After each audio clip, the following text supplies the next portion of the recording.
इलेक्शनावहाय जोंनि इउपिपिएल दोलोआवहाय आं बिपिएफखौ नागारनानै थांदोंमोन नाथाय बाहाय गोजोननाय मोनाखै दा गोजोननाय मोनैलाय गोसोफ्रा सुखुनाय मोनैलाय दा नैबे एमएलए इलेक्शनावहाय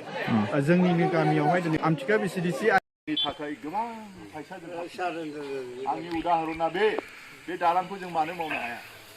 व्यक्तिनो जों होदोंब्ला राजुवा खामानिखौ जों मावनो हाया बेनो मोनसे फोथायनाय बे फोथायनायनि गेजेरजों धर्मनि गेजेरजों जों थांनांगोन आरो थिग समाव नोंथांमोना थांनाय बाराव एमसिएलएआव दासो गभर्नमेन्ट जानायखाय फैदोंलै भट होआमोङानो नांथ'वालै बिसोरखौ जों होनाखै लोगो लोगोनो खोनादोंबो जों फैदों दे बिसोरबो मालाय नङा गोजौ लेभेलाव जेन'बा सोरबाया थगायबाय सोरबाया बायदिसिना रोखोमै जेन'बा राजनितिक हिसाबै आन्दाय होबाय मानसिखौ दिनै खिन्थु जोंनि मानसिफ्राबोथ' बुजिबायना सोर मा मावदों मावाखै सोर मा मावलांगोन बेखौ बुजिबाय दा बिनिखायनो आङो साबायखर होबाय आरो गोलाव बिबुंथि होला नोंथांमोननि नैबे लामा जों ओरै फैनाय नैबे दालां बे गासैबो स्टेप बाय स्टेप मावजाथोंसै आङो बेखौनो बयनिबो सिगाङाव नोंथांमोननि सिगाङाव प्रतिश्रुति होनानै आरो जोंखौ बे समखौ होनायनि थाखाय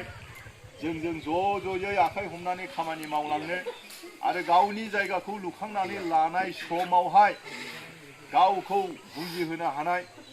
बे गोहोखौ लानायनि थाखाय आङो साबायखर होनानै आंनि बिबुंथिखौ एसेयावनो फोजोबबाय गोजोन्थों इलेक्शननि सिगाङाव जेफोरखौ जोङो बिपिएफ पार्टी हिसाबै आरो जोंनि मानगोनां हाग्रामा सारा जे आसनिफोरखौ लादों मोनबा गेरेन्टि स्किम जागैखागोन नोंनो होखागोन गेरेन्टि होननानै बुङोब्ला मोनबोगोन बे खोथाफोरखौ जोङो इलेक्शननि सिगाङाव गोबां रायजो राजाफोरखौ बुजायदों मेल गिदिराव जोङो बुजायदों खैला मैलायावबो इउपिपिएलनि मिटिं जाखांनायनि उनाव सुबुं गौमा जाखांनायनि उनाव जोंबो अखानाय ना साननैसोनि उनाव बिराद गिदिर मोनसे सुबुं गौमा लादों जेरावहाय इउपिपिएलनाबो हेलिकप्टार बारलायदोंमोन जोंनि बिपिएफआबो हेलिकप्टार बारलायदोंमोन हाग्रामा सार फैदोंमोन बे समावबो बुंदों इलेक्शननि सिगां आङो नैबेयाव फैदों बिनिफ्राय जोंना बे गुमै आन्थें दा लोमजानानै दं मा अबस्थायाव दङथाय बिनि न'आव आं बेलासियाव फैदों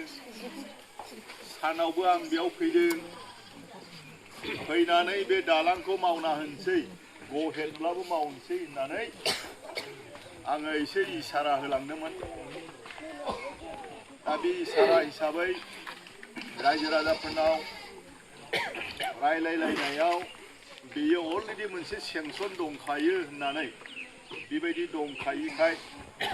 आंबो आवगायासै रायजो राजाफ्रा बयबो जुदि बुङोमोनब्ला बै समावनो बियो मावजायोमोन दाबो जेबो नङा सम बोथोरा जोबनानै थाङाखै बिदिनो गोबां जायगायाव जोङो हाबदों खामानि मावदों गासै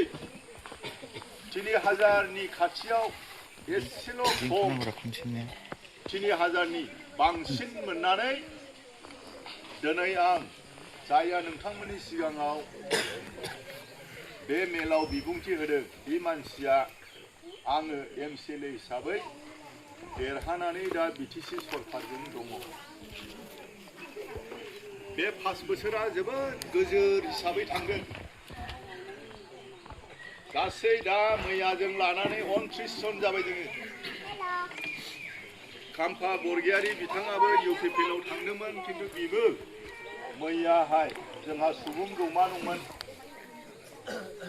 18,000सो मानसि जादों मैया काजलगावआव मोनसे फोथारनिफ्राय आलायखुंग्रि फोथारनिफ्राय थाबायनानै बाजारसिमाव जों फैदों जोंनि हाग्रामा सार दंमोन गोबां लिडारफोर दङमोन पिसिडिआर नामाव आरो इउपिपिएल बे समाव प्रमद बर' बिथाङा दुलाराय बर' फरायसा आफादनि आफादगिरिमोन बै समावनि पार्टी दाजेननाय जेनेरेल सेक्रेटारि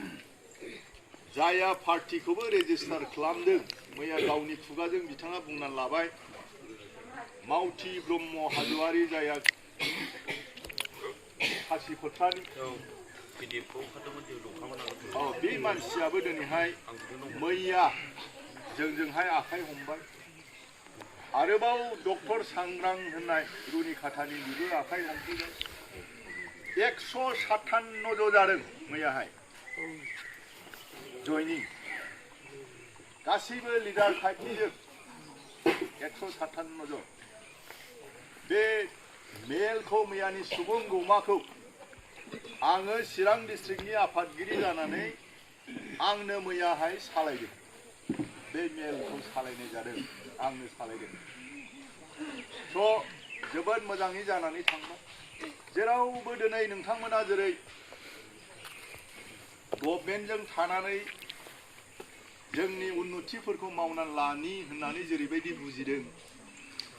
अट'मेटिक नोंथांमोना गावसोरनो जोंखौ हांख्रायदों बेबायदि हिसाबै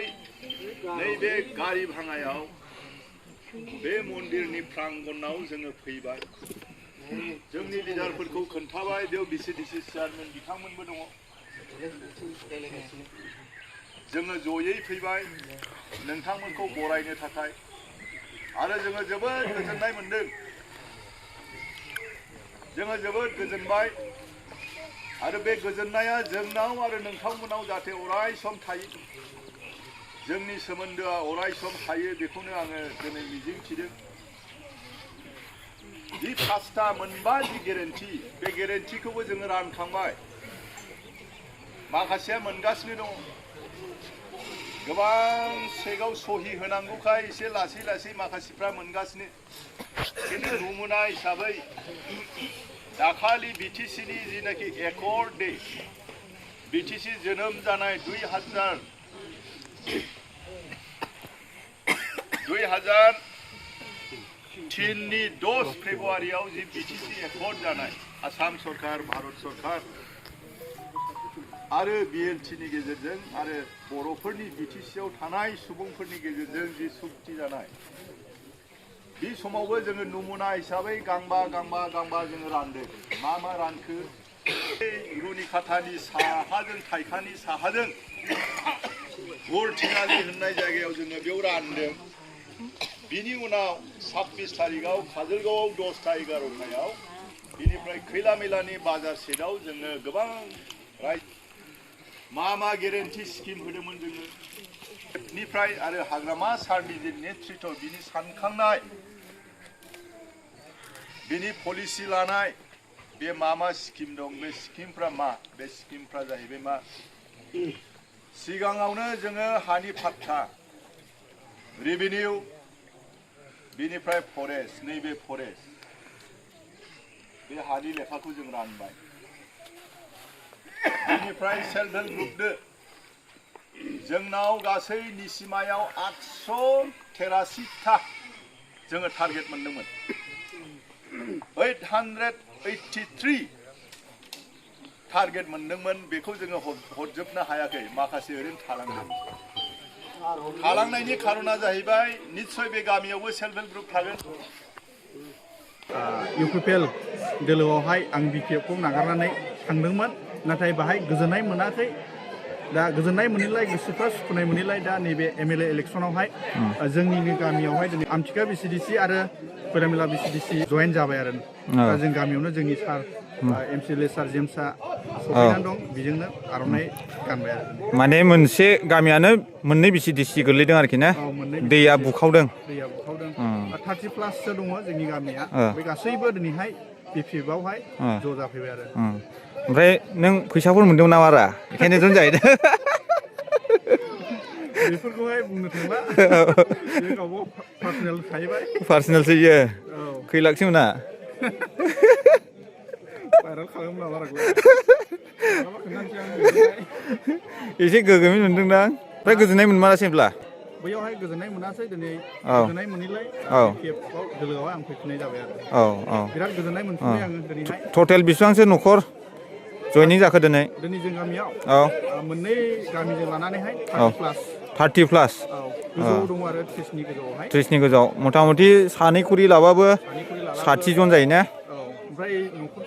गोबां दं साब्रै साबा सयजन औ 6 जन गाहाम दङ मोनसे न'खराव अब्ला एसे गोबाङैनो जइन जादों दिनै गावबागाव औ बेस्थ' खामानियाव थानायखाय माखासेफ्रा औ नुजाफैयाखै अब्लाबो गासैबो लिस्टखौनो अर्डार हरनायलाय औ लिस्ट होजोब्बाय आरो गासैबो मथा मथि फुरा गामियैनो इउ पि पि एल खामोन मोननैसोल' न'खर बि पि एफ मोन ने औ न'खर मोननै एबा मोनथामसोल'मोन औ ओमफ्राय गासैबो इउ पि पि एल खामोन औ दिनैहाय बे गामि मोननैबो औ ज' जानानै दिनै बि पि एफ आव जयेन जाफैबाय औ दे ओमफ्राय बिधान सभा इलेक्सनखौ फुरा लागायनोसै आरो दिनैनिफ्राय ओमफ्राय बि पि एफ जाफिनबाय औ भिडिअ कि भिडिअसै नामा बिन्दास मोनबाय आं दिनैहाय दिनैनिफ्राय भिडिअसै फुरा दे दे बाय बायसै दे गोजोननाय थाबाय नोंथांनिसिम दिनैनिफ्राय लोगो मोनलायफिनसिगोन रा दे दे गोजोननाय थाबाय